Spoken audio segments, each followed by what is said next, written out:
Hey, I'm Jesse. Let's have a devotion. Right now, we're in a series through the Gospel of Matthew. We saved the Christmas story for Christmas time. And in this week's devotions, I wanted to show parallels between the events of Matthew chapter 2 and this prophecy in Revelation chapter 12.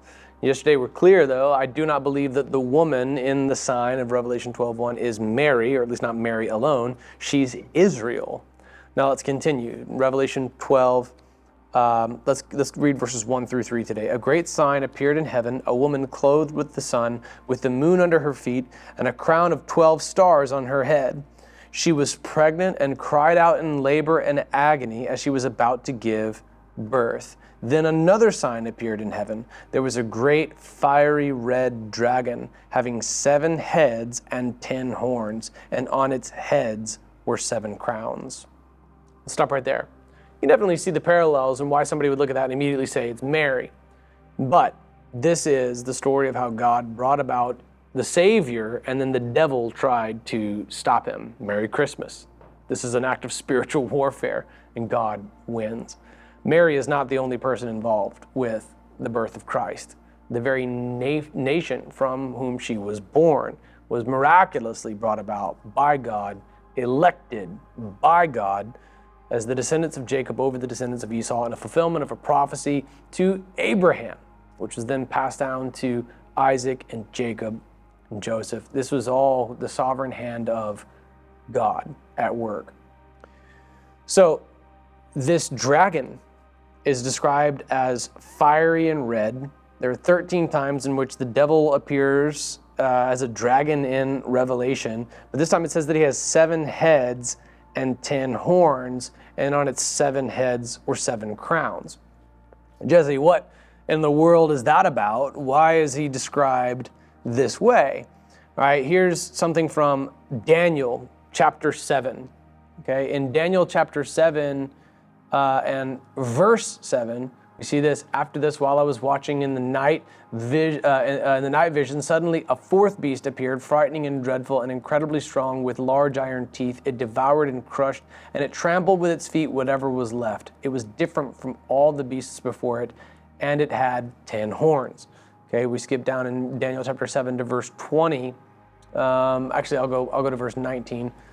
Then I wanted to be clear about the 4th beast, the one different from all the others, extremely terrifying, with iron teeth and bronze claws, devouring, crushing, and trampling with its feet whatever was left. I also wanted to know about the 10 horns on its head, and about the other horn that came up, before which 3 fell, the horn that had eyes and a mouth and that spoke arrogantly and that looked bigger than the others. As I was watching, this horn waged war against the holy ones and was prevailing over them until the Ancient of Days arrived. That's God. And judgment was given in favor of the holy ones of the Most High, for the time had come and the holy ones took possession of the kingdom. This is what he said. The 4th beast will be a 4th kingdom on the earth, different from all the other kingdoms, and it will devour the whole earth, trample it down, and crush it. The 10 horns are kings who will rise from this kingdom. Another king, different from the previous ones, will rise after them and subdue 3 kings.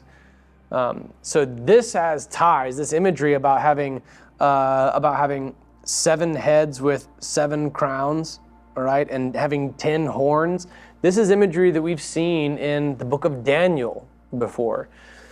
Daniel was an Old Testament prophet, but as he described what would take place through the life and conquest of Alexander the Great, and even what would take place after the death of Alexander the Great, and the dividing up of his kingdom among his generals, all just setting the stage for the Gospels to take place. The book of Daniel also describes even eschatological terms. We're going to see this in Isaiah too, that God was at work in his Old Testament prophets. You can't dismiss the Old Testament because of the New Testament. Because you understand the Old Testament, you know that it contains even some apocalyptic prophecies. So Daniel had a lot to say. We've seen this imagery about 7 heads and 7 heads and 7 crowns and 10 horns, and even some dispute among the 10 horns. This imagery all began way back in Daniel. Can you see now why, likewise, the woman cannot represent exclusively just one person, Mary? This imagery about the dragon that is after this one person is more than just Mary's story. This is an epic story involving the sovereign hand of God at work through his people Israel, the prophecy for the Messiah, and the will of the devil to end and sabotage the birth of the Christ before he could be born. This Christmas, we celebrated something that was eons in the making and miraculous in its fulfillment. It's not a season for commercialism and overconsumption. It's a season in which we remember, hijacking a date, by the way, that we got from the ancient practice of Saturnalia. That's where our Christmas trees come from, and our lights too. In all of this, we're celebrating God's victory over evil. Evil did everything that it could to stop the birth of the Christ, but the devil was unable. It was foreknown as far back as Daniel. We see it in the newest of the prophetic books, the book of Revelation.